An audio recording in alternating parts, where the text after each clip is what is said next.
Welcome to this audio session recording taken at the Agroforestry Show, which was organised in September 2023 as a partnership between the Woodland Trust and the Soil Association. For more session recordings, go to agroforestryshow.com or explore and subscribe to the Agroforestry Show YouTube channel. Enjoy!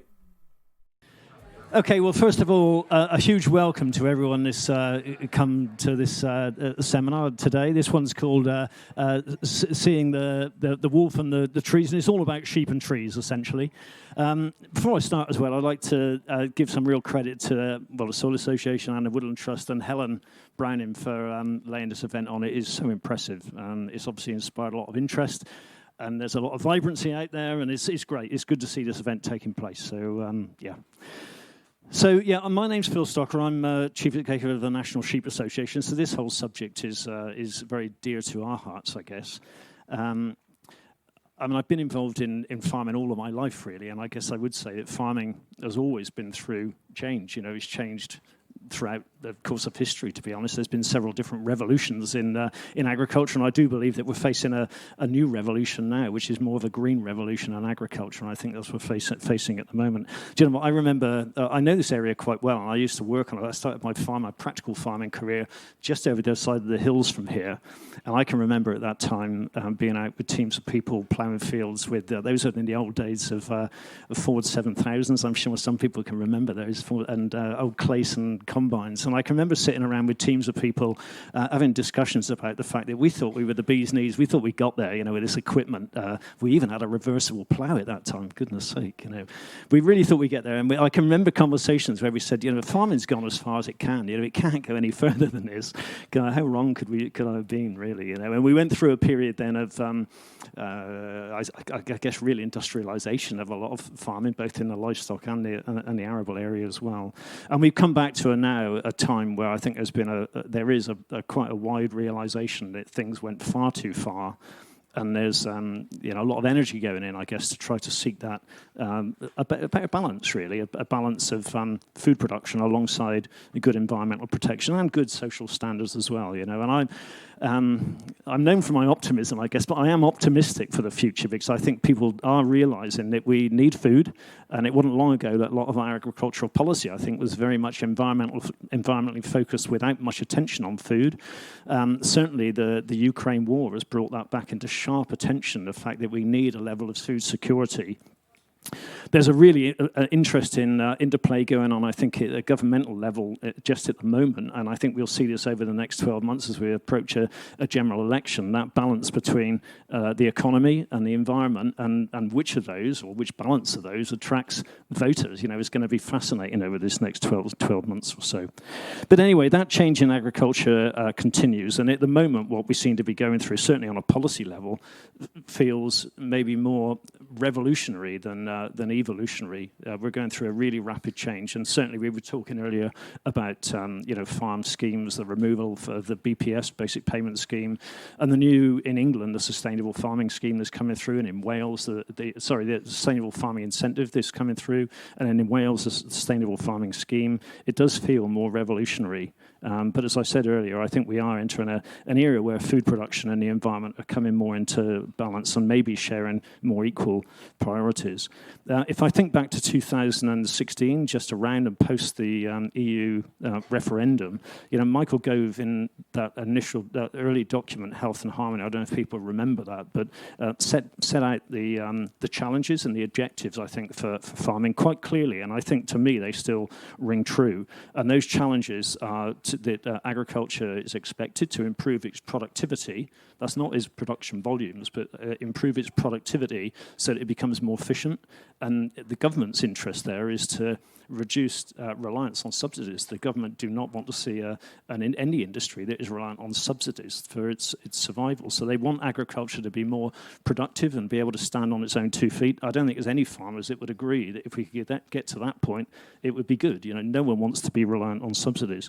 So the government are interested in improving productivity and efficiency of the industry, and secondly, that they're quite prepared and they want to see the environment in its widest sense maintained and further enhanced. And when we talk about the environment, we're talking about climate change, our natural resources of water and air and soil, wildlife, access and well-being, and animal welfare as well. Still big debates going on around land sharing and land sparing, and Henry Dimbleby's food plan 18 months ago, a year ago, I guess, raised some big questions about that, where particularly in this world of sheep and grassland and sheep in the uplands, what we're going to do with those uplands. Are we thinking about a land sharing approach where we produce food and we produce a great environment at the same time, or do we focus our food production in the more productive areas of the country? I think in truth we'll see both of those approaches at different levels and different balances across the country. Sheep and silvopasture, or sheep and agroforestry, I guess, is very much in that land sharing camp. And at the National Sheep Association, I hope anyway, we've really embraced the view that there's a huge amount more that we could do by the integration of more trees within our farmed landscape. And that would certainly be far preferential than giving or dedicating certain areas of land to focus on production and then set another side of areas of land for monocropping forestry. That integration of sheep and trees, I think, is something that we have embraced. And we've worked very closely with the Woodland Trust for a number of years now, and produced a second version of a booklet that's called Sheep and Trees, where the first of those booklets was very, very much looking at the environmental benefits of trees within the farm landscape. The second one was starting to look at the benefit to the sheep themselves, to the farming system of more trees. Getting close to some of the practical issues that we're going to hear more about from our speakers today, I thought I'd mention a few pointers here. Sheep have been, they're known as being grazers, and we know that they graze, but given the opportunity, many of us here would also know that they browse as well. Sheep like to browse, and to some extent there's some irony behind the fact that we've gone out of our way of keeping sheep away from trees, and then we brought loads of minerals in to supplement their diets, and we've in terms of our grassland management, we've relied on fewer and fewer varieties and species of grasses, and then had to buy in all sorts of things to supplement their diets. Of course, we know that sheep will damage trees. I've certainly had experience of that. If the breed choice is wrong, maybe, and if the management system and the protection at the vulnerable stages of trees isn't right as well, and if the stocking levels aren't right too. So sheep can damage trees, there's no doubt about that, but I think we'll hear today that we can integrate them quite well as well.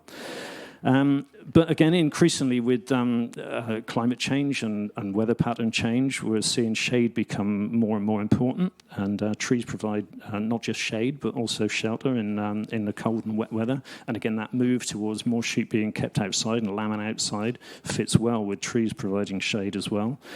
Trees can help reduce boggy habitats in some areas, which can again reduce the habitat for mud snails that lead to liver fluke. So again, there's benefits there. And trees and pasture together, I believe, are a great way for sequestering carbon and providing habitats for invertebrates and birds and wildlife as well. We also know that the grass and trees, or sheep and trees, move us into that area of producing food on a tiered level, if you like. We're producing food on the ground and fibre, but also if the trees are right, we're producing a crop up in the air as well, whether that's fruit, or whether it's nuts, or whether it's biomass. So again, it's takes us into an area of what I'd call a greater intensity of farming, rather not intensive farming, but a greater intensity of farming. I think that's a phrase that we might want to use a little bit more in the future. Massively contentious in some upland areas, but we know that trees can help to overcome some bracken domination in a lot of upland and common areas. But again, that is a contentious area, particularly on common land. I guess we're seeing two types of approaches to sheep and trees. Either more trees within the farmed landscape, with trees excluded from the trees, and in other areas, sheep actually integrated and grazing those woodlands as well. I think we'll hear a little bit about both approaches here today. And then there's going to be all a manner of variations that fall within those two extremes, I guess. I keep a small number of sheep at home. They're Shropshire sheep, and I chose them because of their reputation, I guess, for being able to graze within trees. I've got a small orchard that they graze in, and just 12 months ago, I broke a 5-acre field up into 4 sections using a range of different damsons, 3 different varieties of damsons, 3 different varieties of willow, some apple, some cherry, hornbeam, black poplar, a whole silver birch, a whole range of different species. And I have to say, it's a real joy to go out there in the morning and see that it really livens up the environment. And in time, it will, not yet, but in time, it will provide shade in some of these hot, sunny days that we're seeing today. So anyway, we've got a fascinating topic, I think, to discuss here today. And we've got some really interesting and experienced speakers that are going to talk to you as well. I think I'll introduce them all in turn, actually, rather than all together. But first up is Nigel Kendall. Nigel is from the vet school at Nottingham University. He's been working for a long time on nutrition and for a number of years on nutrition trees as well. So Nigel's going to talk to us very much around what trees can contribute to the sheep diet, I guess. So over to you, Nigel. Thank you. A little bit more specific, we're coming into there. So we're going to be building around feeding willow to lambs. So that's the area we're heading to. So where I'm going to go through background findings, sort of why, and then tell you what actually happened and various bits onto that. So going back quite a few years, I'm involved in some work, or got involved with some work, actually through Chris, who's from the Allerton project at the GWTCT, who wanted some minerals measured in some tree leaves. So started collaborating there with the Organic Research Centre, Reading, Bangor as well. And we had trees around the Allerton project in Bangor and at the OSC, who were in Reading at the time.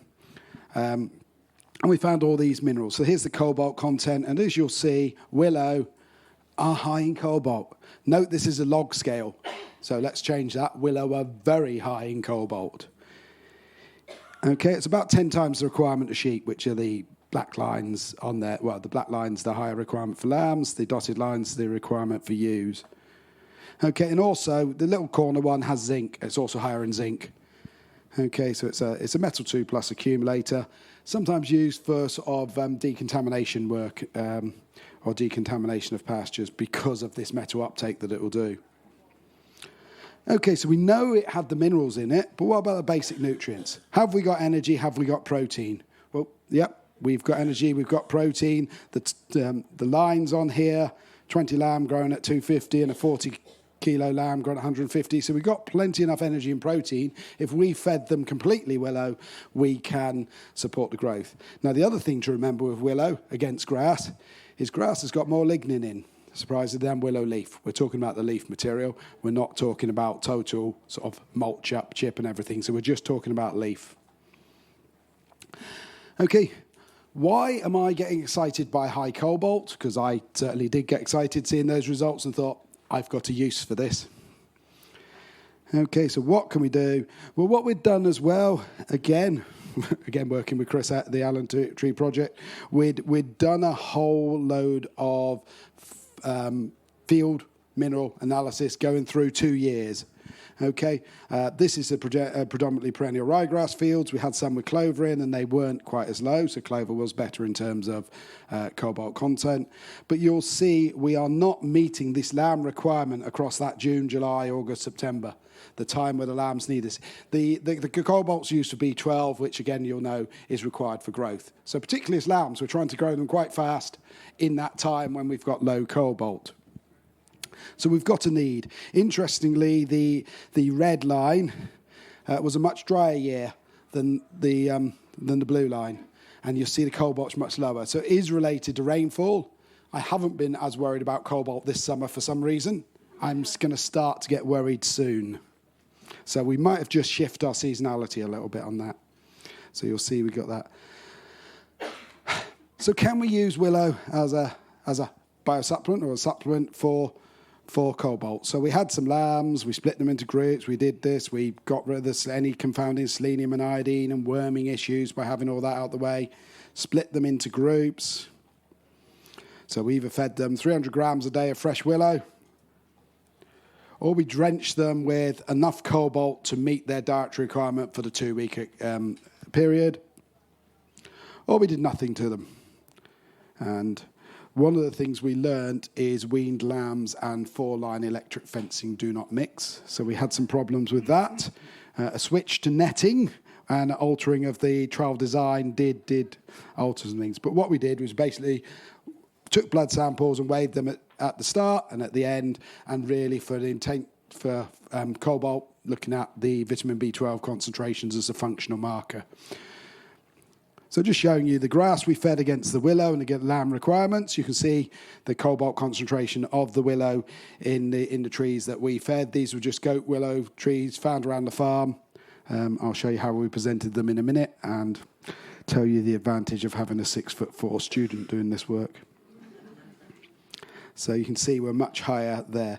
So what we did, leaves into buckets. A 6'4" student can reach a lot more willow leaves than others. And it's very good having a student. They're cheap labour, and it's quite a labour-intensive way of presenting this. Did they eat it? Did the eckers like? Good palatability there, piling into that.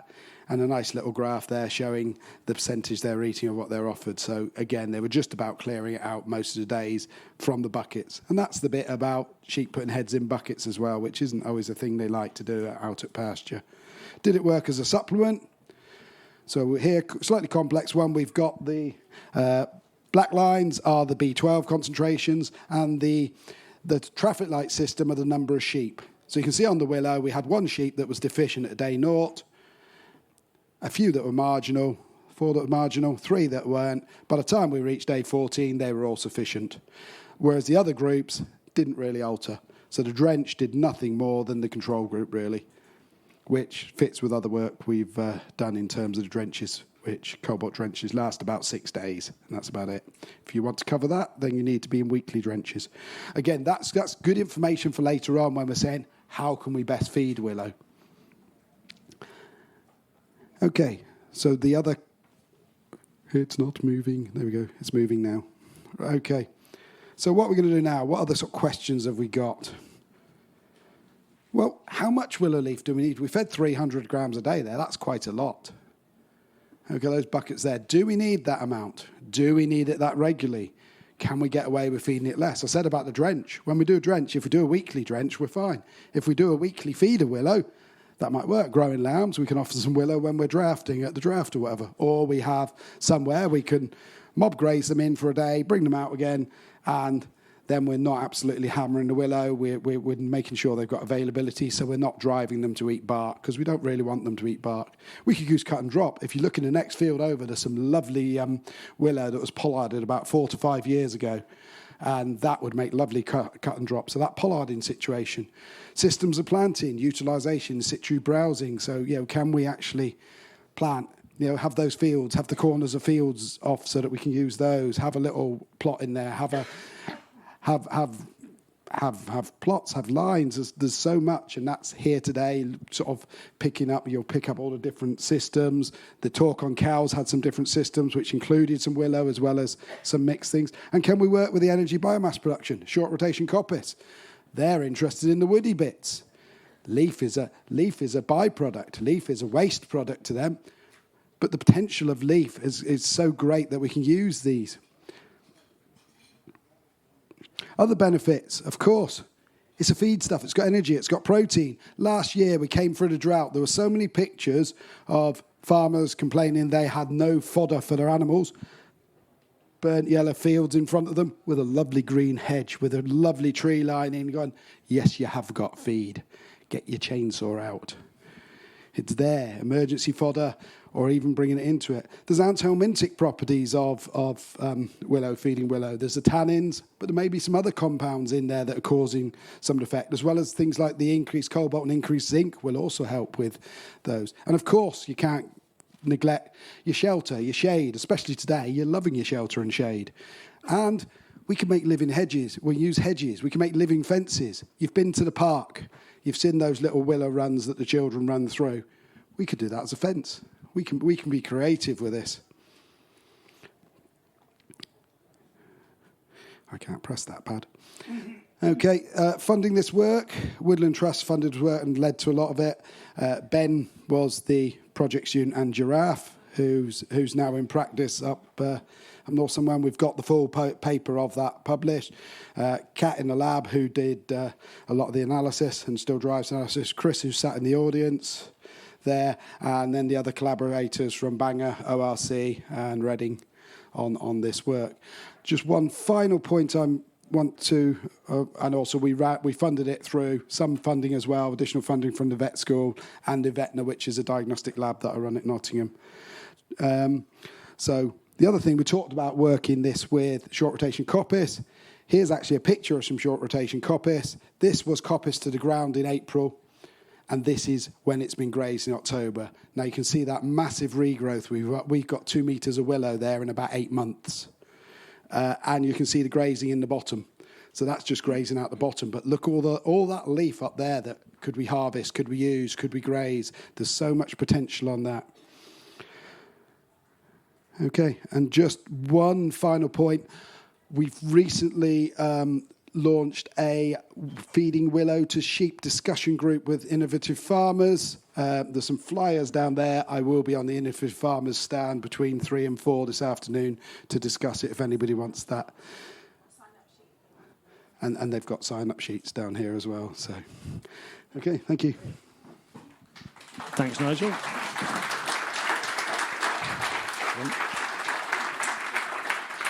Thanks, Nigel. The procedure we'll use is all the speakers will come and do their slots, and then we'll open up for questions and discussion afterwards. So next, I'd like to introduce Helen Carroll. Helen has actually got a background as a research scientist in nutritional biochemistry, I think. But actually, she's here, although the subject's highly relevant, I think, to what we're talking about today. She's here today to talk as a practical sheep farmer from near Ashbourne in Derbyshire, and again, someone who has gone out of their way to plant trees and integrate those sheep within those trees. So, Helen, over to you. Okay, welcome everybody. I would like to talk to you today about the practical management of a newly planted woodland incorporating our Shropshire sheep. It's the only breed not to bark trees. We live on a relatively small farm of 40 acres near Ashbourne in Derbyshire. The land has been used for cattle grazing, sheep grazing, making silage and haylage, with very low inputs over the years that we've farmed there. It's a very heavy clay-rich soil type, and it lies very wet in winter. The land alone is not able to support the farm business without other income sources, but we were very keen to plant trees for the generations to come, recognising that there's very old trees in the hedgerows starting to lose branches, and we wanted to replace them. So I'm going to talk a bit about what we did, and then a bit about what I think would be relevant to think about today if doing the same thing again. So 9 years ago, we got a Moorwoods grant from the Woodland Trust, and this was obtained to plant, it was the minimum amount that we could obtain to plant 1.5 hectares of trees. We planted 1,500 trees in this area, and we identified areas on the farm in that middle picture. I don't know if I've got a pointer. So 3 field corners we identified, and then 1 field. So the field corners were areas that they were difficult to get to for mowing, and then the field, it didn't disrupt any access to any other fields. And this made up our 1.5 hectares. We planted a mix that was suggested by the Woodland Trust, consisted of oak, rowan, silver and downy birch, beech, wild cherry, field maple, crabapple, hazel, aspen, and shrub species of dog rose and blackthorn. So we got a 30% grant for this from the Woodland Trust, and that involved, they then planted the trees and they sprayed around the bases for 2 years. They provided the stakes and the tree guards, the plastic tree guards. We were then left to it. For 4 years, I didn't actually touch the woodland. Due to time constraints, we didn't do a lot with it. We just waited for the trees to grow. So I can't really see the... yeah, sorry. Thank you. Oh, it's here. So in that first 4 years, we'd looked at... but the hedges hadn't been cut. The trees had been planted right up to the hedgerows. We'd got a little bit of wind damage, a few trees growing at an angle. Blackthorn and brambles were encroaching from the hedgerows. Nettles and goosegrass, taller than me, smothering the peripheral trees. And so I had to start taking some control back to help the trees that we planted to grow. So things about the planting that I thought would be useful. Think about what sort of trees you'd like to plant. I think the tree mix we chose was right for us, our farm, but you can think about whether you want to do it evergreen, Christmas trees, orchard, vineyard. Can you incorporate a diversification project? Do you want to look at wood production? Can you incorporate any tourism? And what's your long-term aim? And also the important factor, the impact of the loss of the land that you have planted with trees. So, and then once you found that suitable site, really need to think about your weed control. How are you going to maintain the boundaries? Do you have any vermin or deer that you might need to control? And the biggest thing probably is, have you got the time to look after it? And do you need funding? So there's just the other two pictures are a few of our sheep that we've now got in the woodland.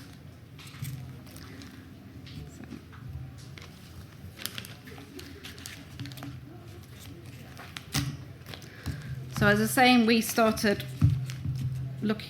maintaining the woodland a bit more after year 4. But ideally, I think you'd start that a bit earlier. Continue with the weed control around the bases, your boundary maintenance, as I've just said, and just do more spot weeding and just prevent the brambles and the blackthorn growing.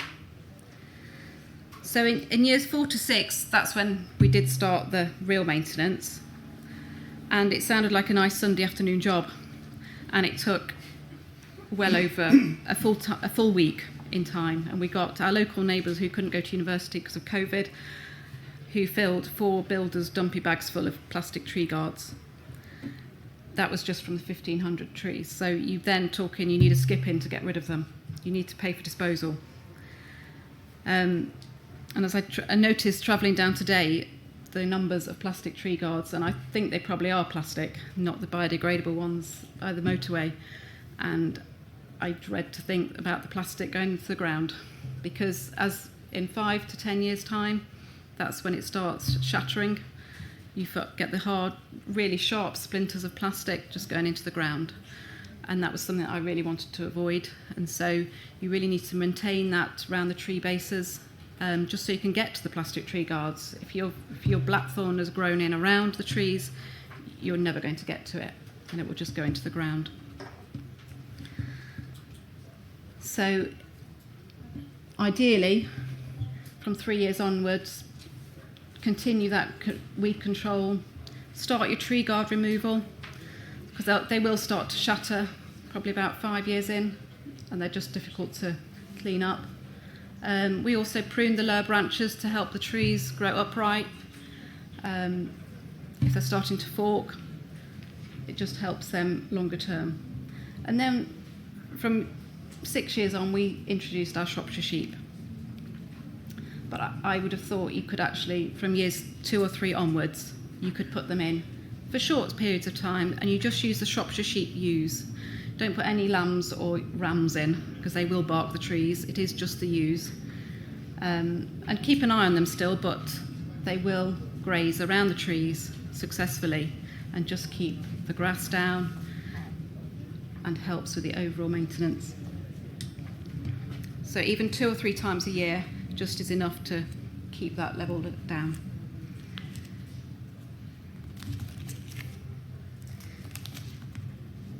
So today the trees are about between 2.5 and 8 inch diameter, 9 years on. We've still got a lot of lush grass around the trees in 80% of the field.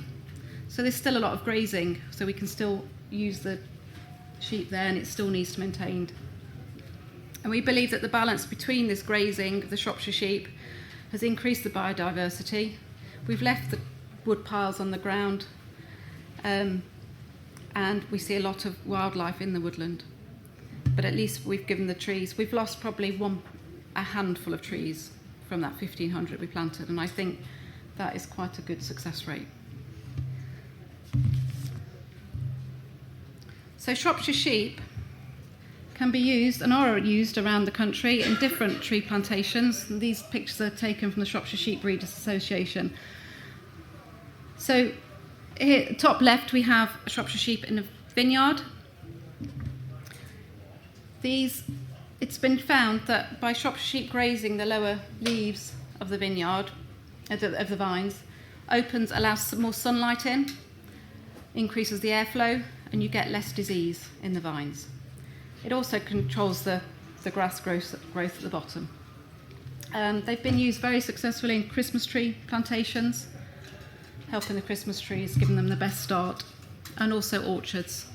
So grazing the lower branches you will see the tree line from their browsing, but they don't bark the trees.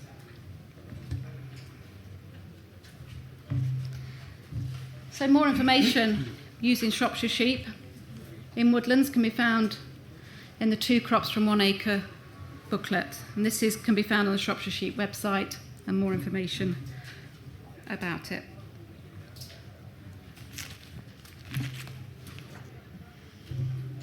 Just like to finish with a picture of our Shropshire sheep.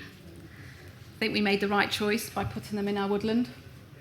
It's a very nice place to walk through. There was an owl on Sunday just in pure daylight as I walked through, and it is just an incredibly nice place, and I'm glad we've done it on our farm. There's an abundance of wildlife, and I think it provides a great balance and increased biodiversity. The Shropshires are a good breed, a dual purpose for meat and wool, so all round it has enhanced our farm. Thank you.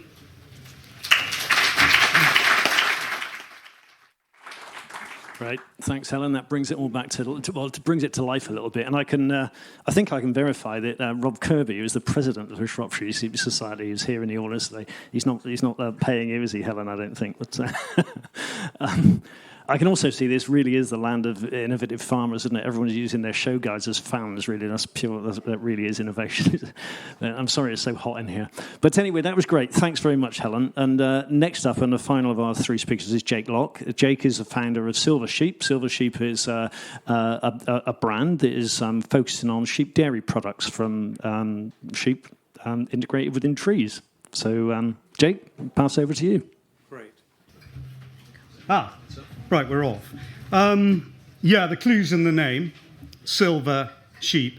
So we're grazing sheep among trees, different, and I'll come on to in a minute, different types of tree arrangements, old, new. To put it into context, Phil mentioned what we're trying to do with Silver Sheep. We've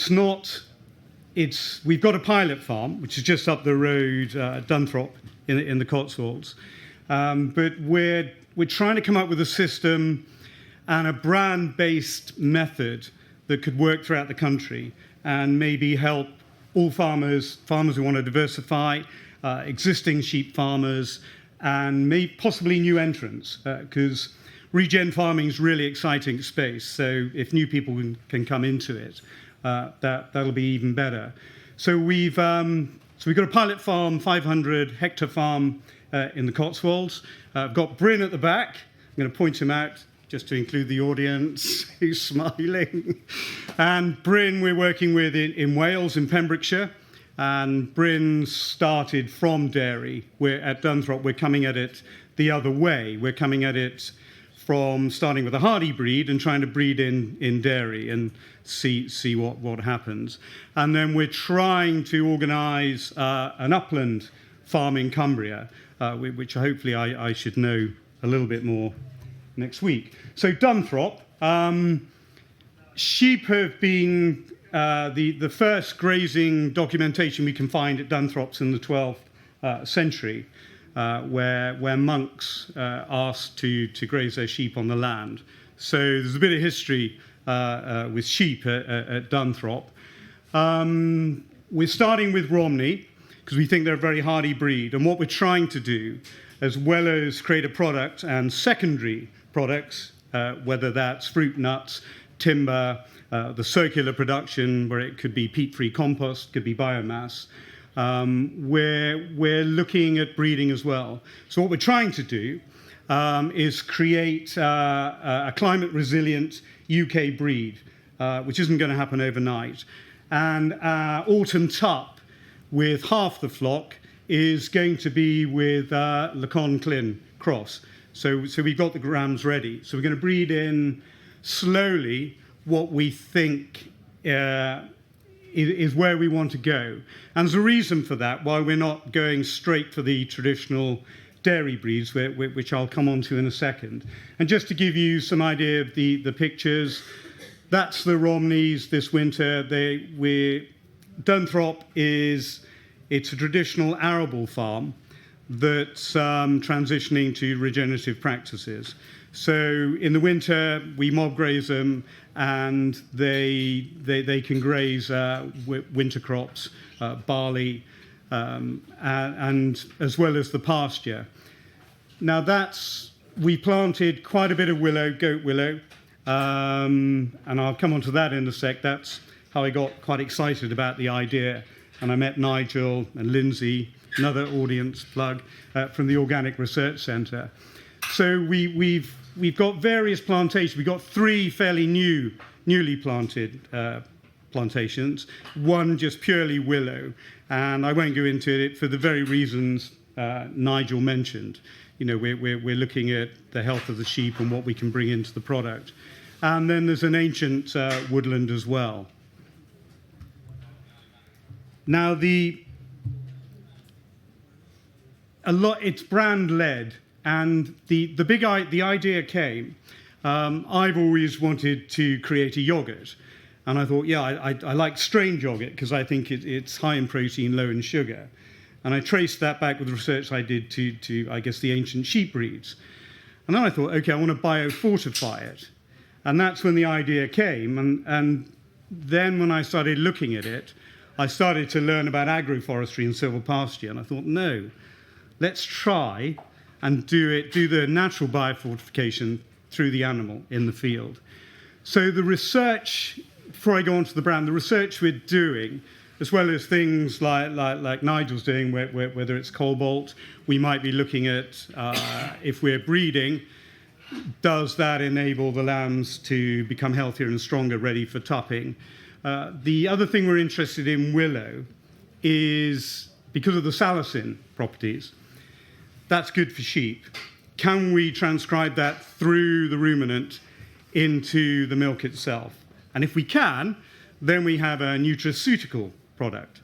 And that opens up a very large global market, certainly after the pandemic, where people are very worried about their immunity and their health.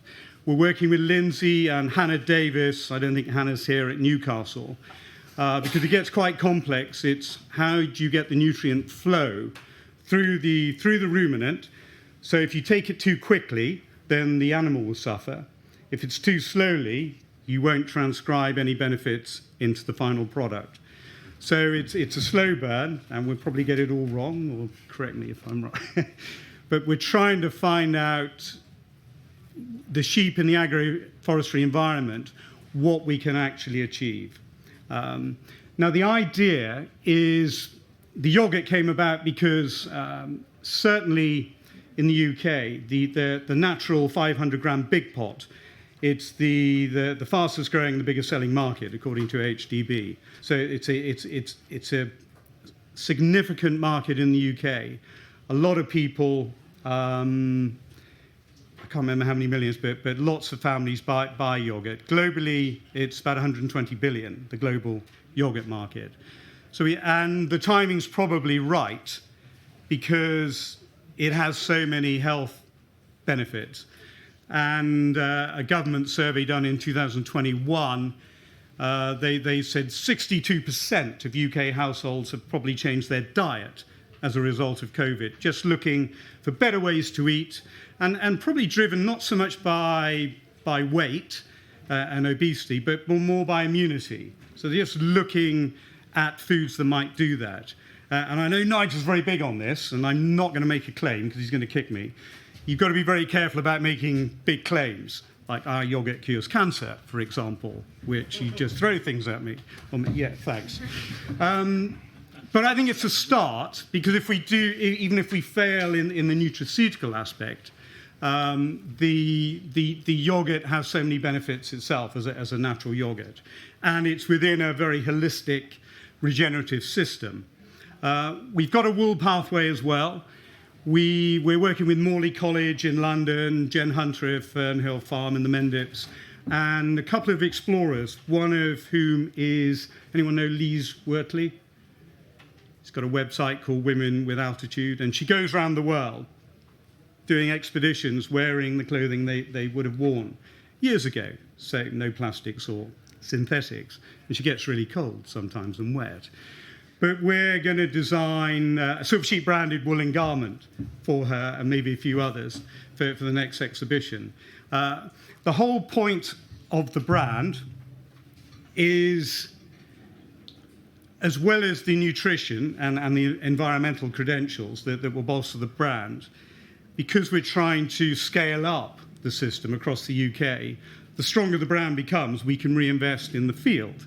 And if we reinvest in the field, then the credentials going back to the brand become stronger. So you get, the vision is a virtuous circle going round and round.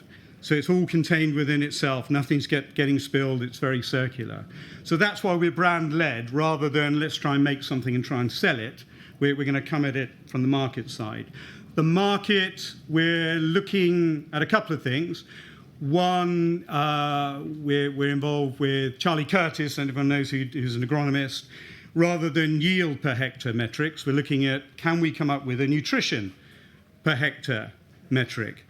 Now, various supermarkets are quite interested in this, and if they can get it through a farm management information system in real time, procurement departments in the future might be able to make their purchasing decisions based on that, which makes the whole thing a lot more manageable, rather than yield, and let's, it becomes a lot more exciting. The other one, we're very much into values-based supply chains. So as well as where technology might take us, we're looking at things like direct-to-consumer platforms, like Ubi, for example. And how can we get that story of nutrition uplift per hectare through those platforms out to the consumers? So that's the aim, and I'm not going to go into too much detail, but I said earlier that we wanted to scale up and work with other farmers, new entrants throughout the country. What we think our value could be to farmers and landowners, branded premium products, profitability over yield, income diversification, I mentioned the metrics, flexible entry points, sheep, fairly flexible, development of natural capital, access to ecosystem services. That's a bit of the Wild West, as you know. That could probably go anywhere, over the next few years. But if it's in place, at least it's in place. Phil mentioned a move away from subsidies. Take them if they're there, but I think farming probably ought to become self-sufficient without subsidies. So we're looking at that. Our system will be farm and animal welfare resilient. I mentioned the post-farm gate integration. And we're spending a lot of time on research, working with various people. So we hope that will be of value as we go forward to other people who want to come and work with us, because we'll be looking for regenerative best practice and potential innovations. And that's pretty much it. There's going to be questions and answers now. I'm around. Have a look at the website if you want any more detail. I've skipped a lot of the detail because I can see eyes going already, and it's hot, and I don't think anyone's going to die, but hopefully not. All right, thanks for your time.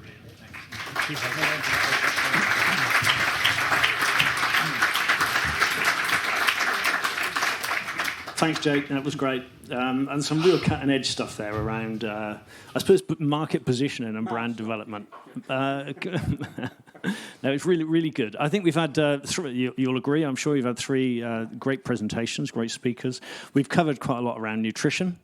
We've looked at the practical application, I guess, although there's a lot more that we could discuss in that area, I'm sure. And we've looked, again, a little bit about positioning in the marketplace and how we can take some market advantage from this. I would say that, Jake, your thinking there is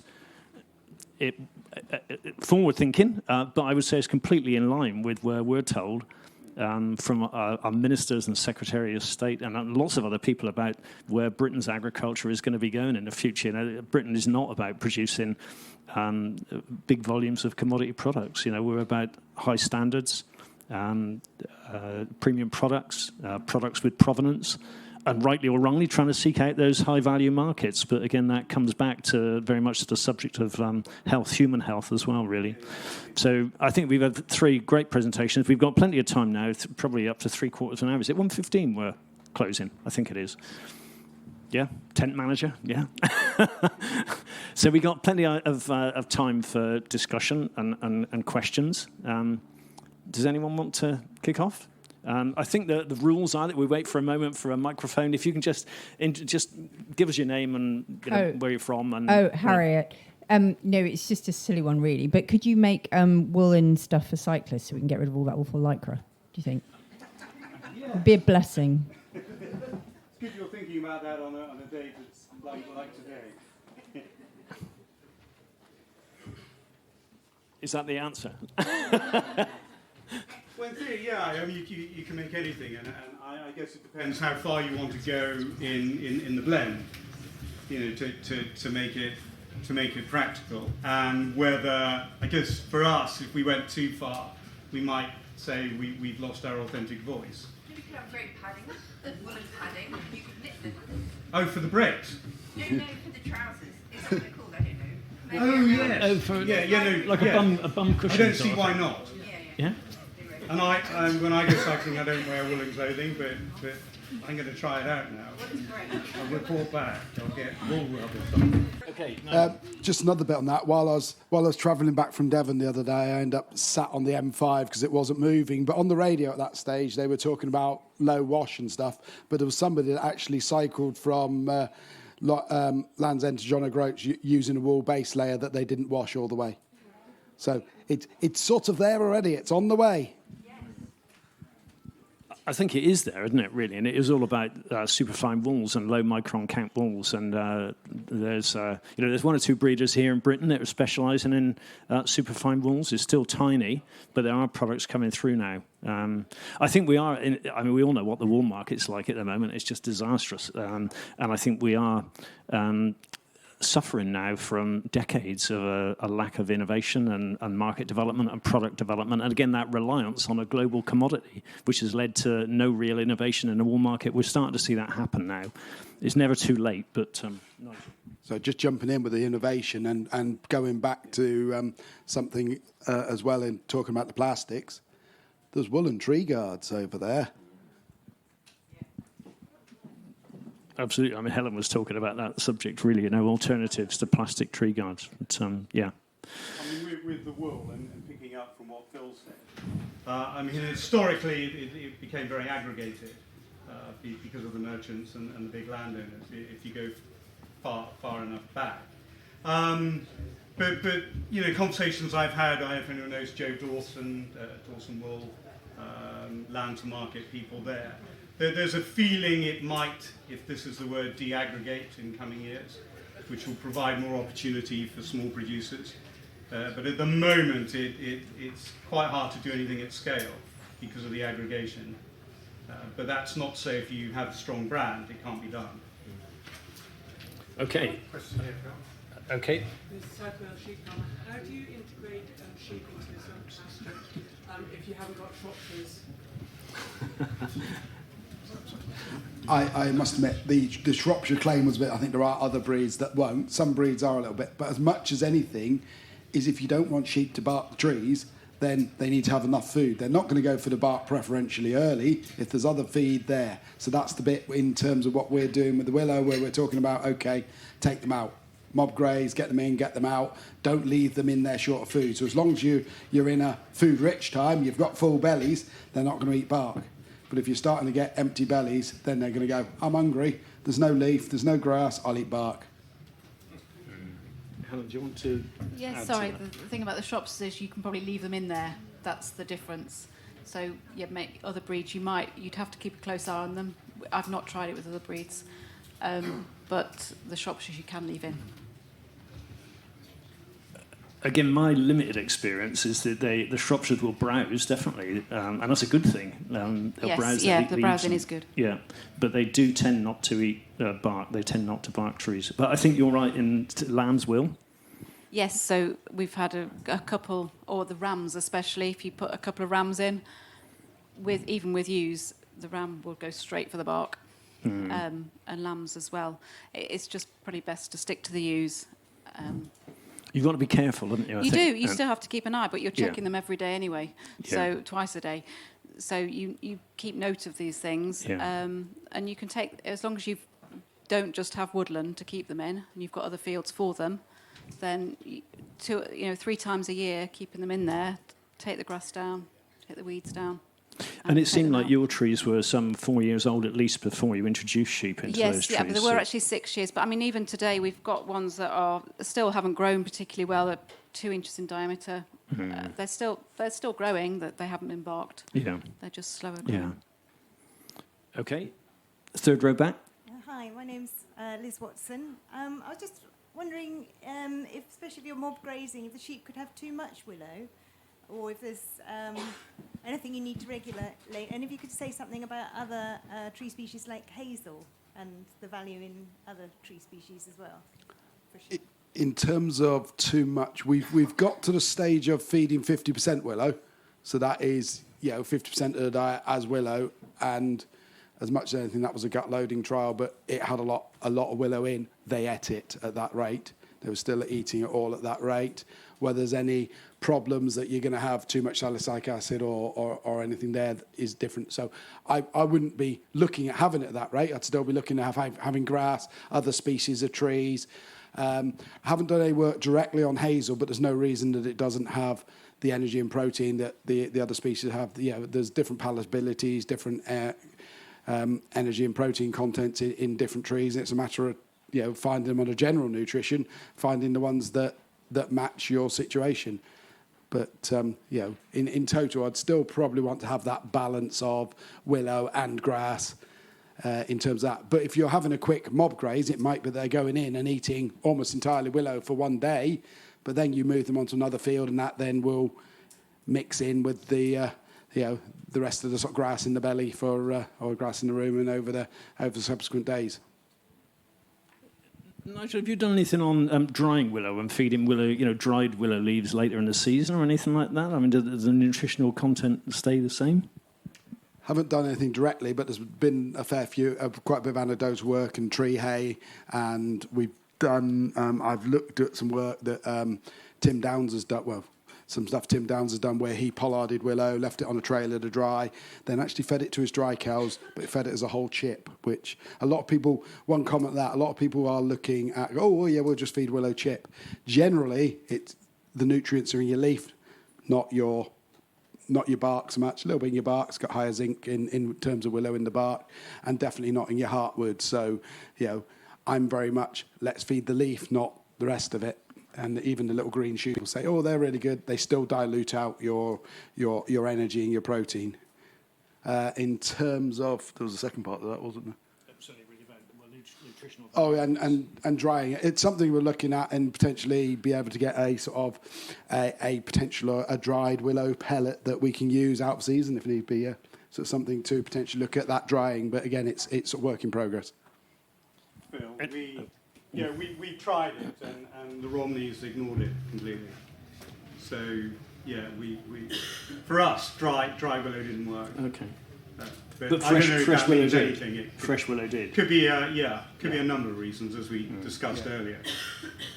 Just put it in a pellet with some molasses. They'll eat it then. They'll eat anything with molasses. And just staying on that subject of trees and nutrition, and it's not the world isn't trouble free, is it? Really, and we've had a number of reports over the last few years about acorn poison in lambs. You know, they can be highly toxic to sheep.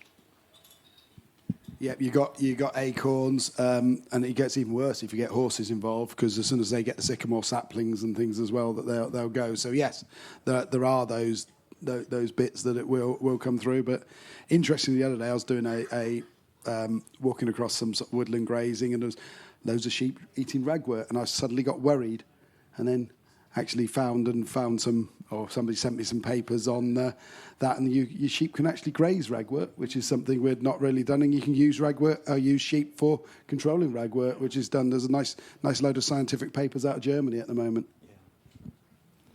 Okay. Question again for Nigel. Is you did all your trials and data on the cobalt and zinc and things.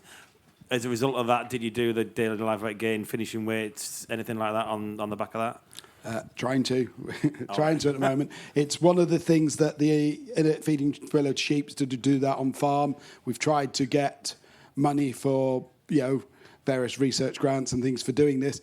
The big problem when you're dealing with something without product is nobody wants to pay for it. If we had a product going, here we go, we've developed a product, here's your product, we can sell this. It's a lot easier to get money to do those trials. But so that's why we've gone down the innovative farmers route. Let's do this on farm. We'll put some scientific support in. We're starting as a discussion group with some analytical support, and hopefully next year moving on to some sort of fuller, more complete trials, but still keeping this farmer and situation led, because every farm's different, and we're not going to be able to feed willow the same on one farm as another. So we're going to have to sort of adapt to each farm situation. Okay, let's move on. This gentleman here with the burgundy shirt. Oh, if you've not got a microphone, sorry. Thanks. It's Peter Jackson speaking. I'd like to ask about electric fencing in sheep. It's one of the big challenges of agroforestry is the cost of the fencing. What are your views on whether electric fencing actually works? Yeah. So, well, we've not needed electric fencing because of keeping the Shropshire sheep in. There are other breeds. Yes, other breeds, yes. So do more damage. we had to choose between the fencing or the sheep breed. Because, it's very expensive. And then you've still got to maintain the area around the trees if they're small. Yeah, we mob graze, so the shepherd uses electric fencing. We looked at no fence. If anyone's from no fence here. There's a stand further up this line. I upset someone a few months ago. Well done. I might do it again. No, we looked at it because, and I had a good chat with their research chap, Magnus, and it looked a brilliant system. But what they couldn't answer was, if you're trying to create a very open, holistic agroforestry system, are you creating inbuilt behaviours that aren't there naturally by no fence in the sand or in the shocks? So when you do want them to go there, it might not be as blunt as they won't go in there, but they might behave differently and they might not perform so well if they're in those areas that once you matured it, you want them to go to. So that's why we avoided no fence. We use no fence on... Have I upset you? Sorry, I don't work for no fence, but we use no fence on cattle and goats. Yeah. And I think it'll depend how big your area is. If they're bumping into the boundary all the time, it may change their behaviour. If you're mob grazing, you might want them fairly tight.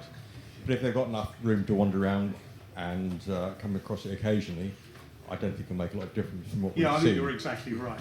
Yeah. But there doesn't seem to be any research about that level of size where you might get an adverse effect. That's what we're not sure about. I think you can judge it by watching the animals. Yeah. Time watching, you get an idea of what's going on. It's very interesting on the no fence and the fencing as well. The no fence, certainly I've seen some. You've got to have the size. It's not. I thought first time I looked at it, it's precise. Here we go. They go to this line. It's a very grey line. They're sort of grazing up to. And